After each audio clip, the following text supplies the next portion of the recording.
जय हिंद। देखिए गाइज, बहुत सारे ग्रेजुएशन पास आउट छात्राओं के हमारे चैनल पर कमेंट्स आने लगे हैं और कमेंट में यही सवाल कई बार किए जा रहे हैं कि मैम ये बताइए कि लिस्ट में नाम कैसे चेक करें और जिसका लिस्ट में नाम नहीं है उन्हें क्या करना होगा। तो देखिए, कैसे चेक करना है कि लिस्ट में नाम है कि नहीं, ये तो हम बताएंगे ही आप लोग को। लेकिन उससे पहले आप लोग को हम बता देना चाहेंगे कि एक बार आप लोग चेक कर लीजिए कि आप लोगों के कॉलेज का नाम लिस्ट में है या नहीं।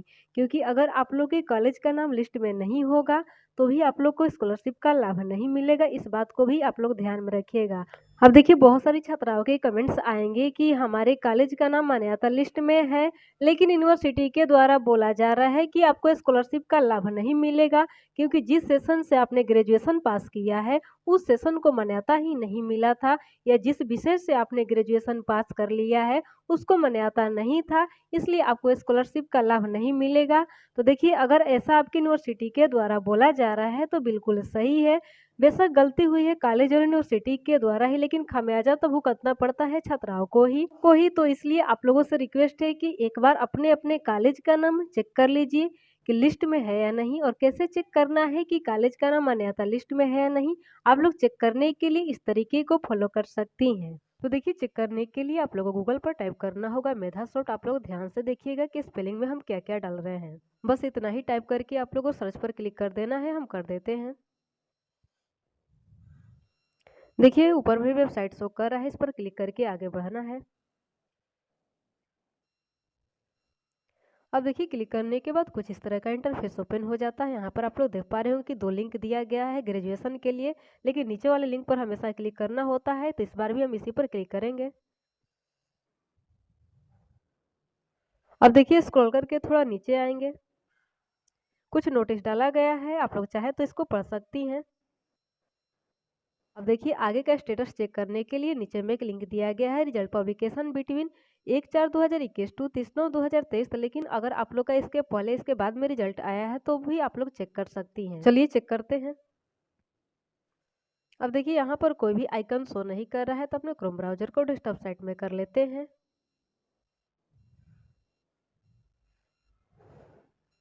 तो देखिए, यहाँ पर सारा आइकन अब शो करने लगा है। अब देखिए, यहाँ पर एक है रिपोर्ट प्लस का आइकन था। कॉलेज लिस्ट को चेक करने के लिए इसी पर क्लिक करना होता है, तो चलिए हम क्लिक कर देते हैं। देखिए, यहाँ पर कई सारे ऑप्शन ओपन हो जाते हैं, लेकिन देखिए तीसरे ऑप्शन में लिखा गया है कि list of college under universities, तो इसी पर आप लोगों को क्लिक करना होगा अपने कॉलेज का नाम चेक करने के लिए। तो चलिए हम इसी पर क्लिक करते हैं।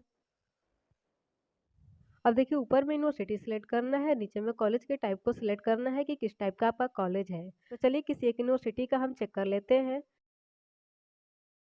देखिए, ज़्यादातर कमेंट आजकल मगध यूनिवर्सिटी बोधगया के ही आ रहे हैं, तो चलिए इसी यूनिवर्सिटी का हम कॉलेज चेक कर लेते हैं। तो इसी को हम सिलेक्ट कर लेते हैं।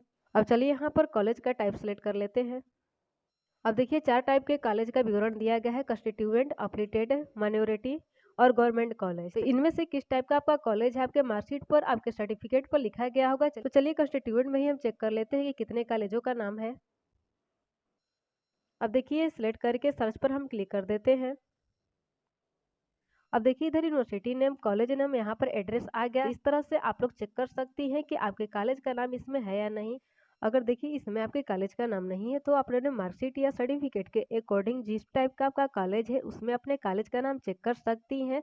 है तो बहुत अच्छी बात है, और नहीं है तो ऐड होने का इंतजार कीजिए। यूनिवर्सिटी के द्वारा जैसे ही ऐड किया जाएगा, अगर उस कॉलेज को मान्यता मिल गया होगा तो आप लोग को स्कॉलरशिप का लाभ मिल जाएगा, इसमें कोई दो राय नहीं है। अगर इससे भी नहीं होता है तो शिक्षा विभाग द्वारा कुछ दिशा निर्देश जारी होने का आप लोग को इंतजार करना पड़ेगा।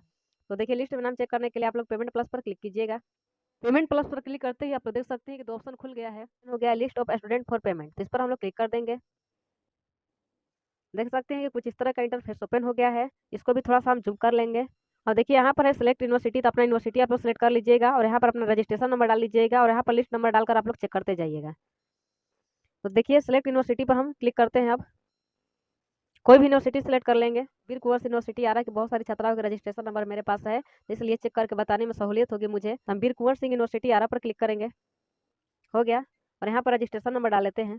आप लोग भी यहाँ पर देखिए रजिस्ट्रेशन नंबर ही डालिएगा। यहाँ पर हम सिलेक्ट लिस्ट पर क्लिक करेंगे, होगा तो रेडी फॉर पेमेंट में चेक कर लीजिएगा। रेडी फॉर पेमेंट में आप लोग का नाम जरूर होगा, क्योंकि देखिए फाइनलाइज करने के बाद बहुत सी छात्राओं का नाम जोड़ा गया है और उन लोग को रेडी फॉर पेमेंट में ही डाला गया है। जिनका हम रजिस्ट्रेशन नंबर डाले उनका पेमेंट आ गया है, उनका लिस्ट 6 में नाम था। लिस्ट 6 पर हम आप लोग को क्लिक करके दिखा देते हैं। व्यू पर क्लिक कर देते हैं। आप लोग देख सकते हैं कुछ इस प्रकार का शो करता है। ठीक है, इस लिस्ट में नाम नहीं होगा तो नो रिकॉर्ड फाउंड शो करेगा, तो इसलिए आप लोग रेडी फॉर पेमेंट में चेक कर लीजिएगा। अगर उसमें भी शो नहीं करेगा तो कमेंट जरूर कीजिएगा। तो देखिए हमारे चैनल पर भी लगातार छात्राओं के कमेंट आ रहे हैं कि दीदी आप हर चीज के बारे में जानकारी देती हैं, लेकिन जिसका लिस्ट में नाम नहीं है उसके बारे में जानकारी नहीं दे रही हैं कि उन्हें क्या करना चाहिए।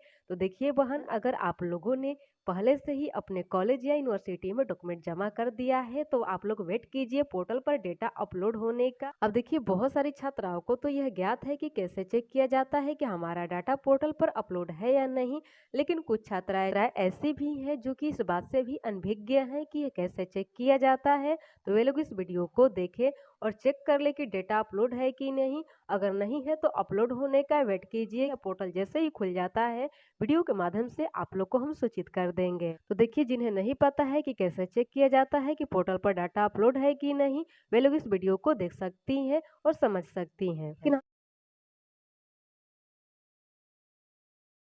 देखिए जिनका भी फाइनल स्टेटस में waiting for approval bye university लिख करके शो कर रहा है, उनको तो वेरिफिकेशन का इंतजार ही करना पड़ेगा, क्योंकि यूनिवर्सिटी का काम फास्ट नहीं होता है, बहुत स्लो ही होता है।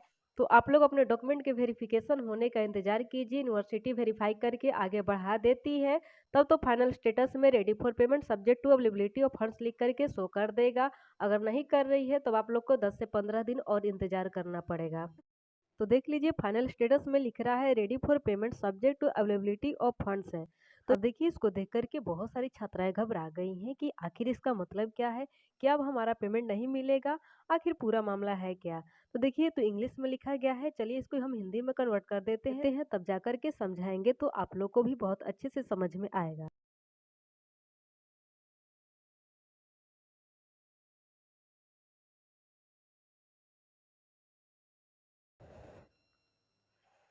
तो देखिए हिंदी में हमने जैसे ही कन्वर्ट किया, यहाँ पर लिख रहा है कि धनराशि की उपलब्धता के अधीन भुगतान के लिए तैयार।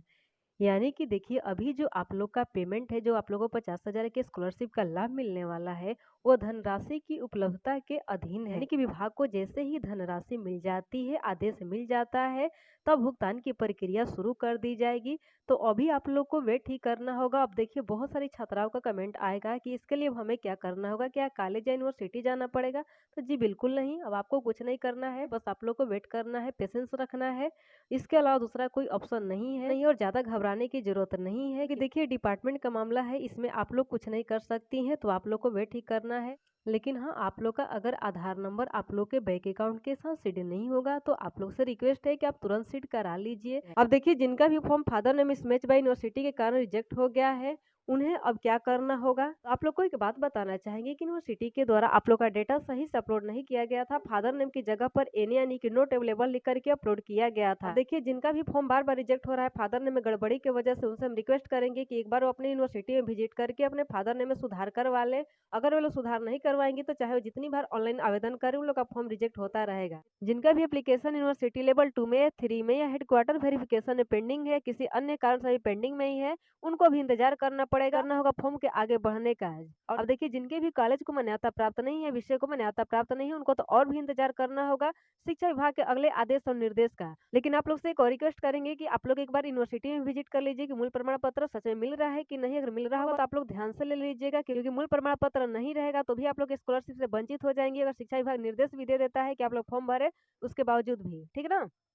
तो आप लोग जिम्मेवारी से अपना मूल प्रमाण पत्र ले लीजिए, रख लीजिए और शिक्षा विभाग के निर्देश का इंतजार कीजिए। निर्देश जैसे आता है, सूचना जैसे जारी की जाती है, आप लोग ही अपना आवेदन करना स्टार्ट कर दीजिएगा, क्योंकि 25,000 की बात है, पैसा कम नहीं है। और आप लोगों ने मेहनत से ग्रेजुएशन पास किया है तो आप लोग का हक बनता है लेने का।